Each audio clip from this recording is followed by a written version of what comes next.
எப்படி கடைசி 4 ஓவர்ல கண்டெயின் பண்ணது ஒரு முக்கியமான காரணமோ, எப்படி பத்தும் நிசாங்கா 52 பந்துக்கு செஞ்சுரி அடிச்சது ஒரு காரணமோ, அதே மாதிரி இந்த பத்தும் நிசாங்கா பறந்து போய் ஏர்ல பிடிச்ச இந்த கேட்ச் ரொம்பவே வெற்றிக்கு முக்கியமான காரணம்ங்க. ஏன்னா அந்த கேட்சை எடுக்கல அப்படின்னா இவனுக்கு சூடு பிடிச்சிருச்சு.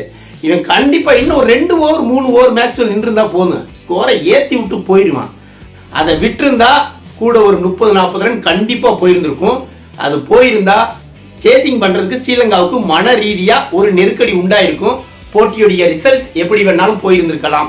மனுஷன் பறவை மாதிரி பறந்து கேட்சை எடுப்பாங்க. நம்பவே முடியாத மிராக்கிள்ங்க. என்னையெல்லாம் கேட்டா அந்த கேட்ச்லாம் எவனாலும் எடுக்கவே முடியாத கேட்சு.